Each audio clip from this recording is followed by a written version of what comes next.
ओम श्री गणेशाय नमः। बोलिए चौथ माता की जय। आप सभी का दिन शुभ और मंगलमय हो। आप सभी पर भगवान गणेश और चौथ माता की कृपा सदैव बनी रहे।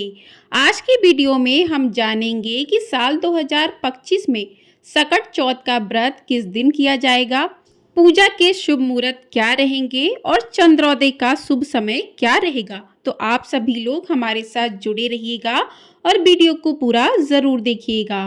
तो प्रिय भक्तजनों, सकट चौथ का व्रत महिलाएं माघ मास के कृष्ण पक्ष की चतुर्थी को रखती हैं। संतान की दीर्घायु के लिए माताएं इस व्रत को पूरी श्रद्धा और आस्था के साथ करती हैं। संकष्टी चतुर्थी संकटों को दूर करने वाली चतुर्थी भगवान गणेश को समर्पित है। इस दिन महिलाएं अपनी संतान की खुशहाली और लंबी उम्र के लिए निर्जला व्रत रखती हैं और गणेश जी सर्वप्रथम पूज्य देवता होने के कारण हर शुभ काम में पहले पूजे जाते हैं। तो इस व्रत में उपवास के साथ गणेश जी की पूजा की जाती है और उनकी कथा भी सुनी जाती है। मान्यता है कि इस व्रत को करने से आपकी संतान को करियर में बड़ी सफलता प्राप्त होती है और उनकी तरक्की भी होती है।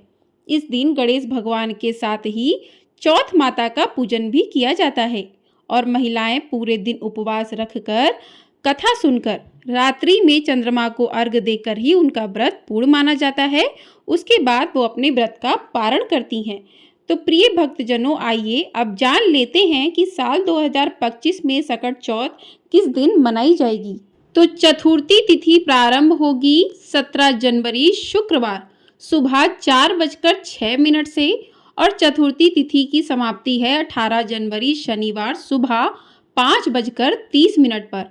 तो ऐसे में साल 2025 में संकष्टी चतुर्थी यानी कि सकट चौथ का व्रत 17 जनवरी दिन शुक्रवार को ही किया जाएगा, क्योंकि उदया तिथि के साथ हमें पूरे दिन चौथ तिथि इसी दिन प्राप्त हो रही है। तो साल 2025 में 17 जनवरी दिन शुक्रवार को सकट चौथ का व्रत किया जाएगा। इसी दिन भगवान गणेश का पूजन किया जाएगा, चौथ माता का पूजन किया जाएगा। अब जान लेते हैं इस दिन के मुहूर्त के बारे में। तो 17 जनवरी 2025 शुक्रवार सूर्योदय होगा सुबह 7:14 पर, सूर्यास्त होगा शाम 5:59 पर। ब्रह्म मुहूर्त रहेगा सुबह 5:37 से 6:25 तक। सौभाग्य योग रहेगा इस दिन 12:57 AM तक।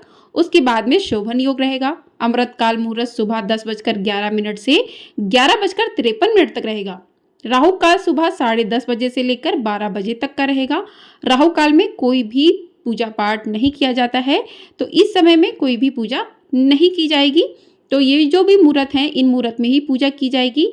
आइए विशेष कुछ मुहूर्त हैं जो पूजा के मुहूर्त हैं उनको जान लेते हैं। तो ब्रह्म मुहूर्त रहेगा पूजा का सुबह 5:27 से 6:21 तक का। प्रातः काल का मुहूर्त रहेगा दूसरा 8:34 से लेकर 9:53 तक। उसके बाद अभिजीत मुहूर्त रहेगा 12:15 से लेकर 12:58 तक का। और सायंकाल की पूजा का मुहूर्त रहेगा शाम 5:48 से लेकर 7:09 तक। तो ये चार जो है मुहूर्त रहेंगे पूजा के। तो इन्हीं मुहूर्त में कुछ लोग सुबह की पूजा करते हैं, कुछ लोग शाम को करते हैं, तो आप इन मुहूर्त में पूजा कर सकते हैं। उसके बाद चंद्रोदय का शुभ समय रहेगा रात में 9:09 पर। जब 9:09 पर चंद्र उदय हो जाए, उसके बाद चंद्र को अर्घ्य देकर चंद्र की पूजा करके ही व्रत का पारण किया जाता है, तभी व्रत पूर्ण माना जाता है।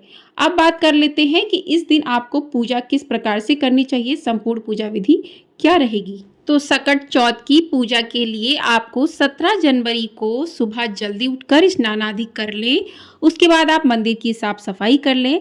मंदिर की साफ सफाई करने के बाद आप जिस प्रकार से मंदिर में पूजन करते हैं उस प्रकार से अपना पूजा पाठ कर लें और व्रत का आप संकल्प लें कि आज आपने सकट चौथ का व्रत किया है। हे गणेश जी भगवान, मेरे व्रत को पूर्ण करने में मेरी मदद करें, इसमें कोई भी विघ्न उत्पन्न ना हो। तो इस प्रकार से आप अपना पूजा पाठ करके व्रत का संकल्प ले लें। उसके बाद आप जो भी पूजा के शुभ मुहूर्त हैं उस मुहूर्त में आप पूजा करें। तो यदि आपके यहाँ सुबह की पूजा होती है तो आप सुबह कर सकते हैं, दोपहर में होती है तो दोपहर में या शाम को कर सकते हैं। तो पूजा के लिए आपको एक साफ चौकी लेनी है, उस पर आपको पीले रंग का आसन बिछाना है, उस पर आपको भगवान गणेश को विराजमान करना है। आप भगवान गणेश को फूलों का, तिल का या चावल का आसन देकर विराजमान कीजिए। साथ ही आपको कलश की स्थापना भी करनी चाहिए। तो कलश के नीचे आप थोड़े से चावल, फूल रख दें और उस पर कलश रखें। कलश के कंठ पर मौली बांध दें, स्वास्तिक बनाएं। उसके अंदर हल्दी और लौंग, इलायची डाल के अशोक के पत्ते, पंचपल्लव लगाकर उस पर एक कटोरी रखें। कटोरी में तिल भर दें, उसके ऊपर एक दीपक जलाएं। तो दीप कलश आपको स्थापित करना है। तो इस प्रकार से दीप कलश की स्थापना करें। उसके बाद जो है आप गणेश जी को स्थापित करें। चौथ माता की अगर आपके पास कोई फोटो है तो आप उसे भी पाटे पर रखिए। और इस प्रकार से जो है स्थापना करने के बाद आपको पूजन जो है शुरू करना है। तो इस दिन जो है तिलकुट बनाया जाता है।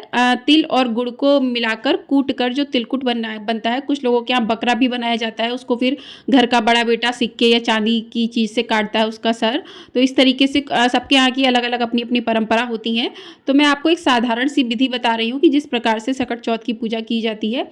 तो आपको एक लोटा और रखना है, उसमें आपको जल और थोड़ा सा आपको कच्चा दूध, आपको पका हुआ दूध या उबला हुआ दूध नहीं लेना है, आपको कच्चा दूध लेना है। कच्चा दूध उसमें डालिए और थोड़े से उसमें तिल डालिए और उस लोटे को भी वहीं पूजा के समय सफ़ेद पुष्प उसमें डालिए। तो वहीं पर आप रखिए और शाम को जब चंद्र उदय हो तो उसी लोटे से आपको अर्घ देना है। पूजा में रखिए। उसके बाद आप जो है तिलकुट बनाकर गुड़ जो है उससे भगवान जो है गणेश जी का भोग लगाइए। और गाजर का भोग लगाया जाता है इस दिन भगवान गणेश को। तो जो भी मौसमी फल हैं, जो भी आपने जो भी भोग तैयार किया है उसे लगाइए भगवान गणेश के सामने। पहले तो उनको अच्छे से गंगा जल से आप स्नान करवाइए। स्नान करवा के तिलक लगाइए, रोली कुमकुम तिल लगाइए। उसके बाद अक्षत लगाइए। कलश की भी पूजा पूरे विधि विधान से पूजा कीजिए और भगवान गणेश को रोली कुमकुम अक्षत अर्पित कीजिए। भगवान गणेश को आप जनेऊ अर्पित कीजिए। अगर आपने कोई वस्त्र लिए हैं तो वस्त्र पहना दीजिए। अगर आपने नहीं लिए तो आप कलावा जो है पहना सकते हो, वस्त्र रूपी कलावा होता है तो आप उसको पहना दीजिए। उसके बाद आप दूर्वा 21 धागों की 21 तारों की जो है दूर्वा ले लीजिए। दूर्वा गणेश जी को अर्पित कीजिए। लड्डू का भोग लगाइए गणेश जी को, बहुत अच्छा माना जाता है। तो इस प्रकार से पूरे विधि विधान से गणेश जी का पूजन कीजिए, आरती जलाइए, दीपक जलाइए और उसके बाद हाथ में थोड़े से पुष्प लेकर जो भी आपने तिलकुट बनाया वो वहीं पर रखिए और थोड़ा सा तिलकुट हाथ में लेकर फिर आप गणेश चतुर्थी की, सकट चौथ माता की कथा सुनिए। कथा आपको हमारे चैनल पर सुनाई जाएगी तो आप लोग उसे भी अवश्य सुनिएगा। कथा सुनने के बाद आप भगवान गणेश की आरती कीजिए। चौथ माता की आरती कर सकते हैं। उसके बाद आप पूजा कर लें। उसके बाद जब चंद्र उदय हो जाए तो चंद्रमा को अर्घ दें। जो भी आपने नीचे लोटे में जल रखा था उसी से चंद्रमा को अर्घ देना चाहिए। और जो लोग पहली बार उठा रहे हैं तो वो सास का बायना भी निकाल सकते हैं चौथ माता के लिए। जैसे साड़ी है, सुहाग का सामान है तो वो आप चढ़ा सकते हैं और वो जो है अपनी सासू माँ को बायना के रूप में दे सकते हैं। तो इस प्रकार से आप पूजा कर सकते हो। जो आपने बकरा बनाया है तिलकुट का, वो अपने घर के पूजा होने के बाद जो भी घर का बड़ा बेटा है तो उसके हाथों से उसको कटवाया जाता है और जो उसका सर होता है वो बेटे को दिया जाता है खाने के लिए और बाकी जो है घर में प्रसाद के रूप में बांट दिया जाता है। तो इस प्रकार से जो है व्रत पूर्ण होता है, पूजा पूर्ण होती है। तो आपको ये वीडियो पसंद आई हो, वीडियो को लाइक शेयर, चैनल को सब्सक्राइब कर दीजिएगा। आपको हमारे चैनल पर माघ मास महात्म्य के अध्याय भी सुनाए जा रहे हैं। यदि आप इन अध्यायों को सुनना चाहते हैं तो चैनल को सब्सक्राइब जरूर कर लीजिएगा और कमेंट बॉक्स में ओम श्री गणेशाय नमः अवश्य लिखिएगा।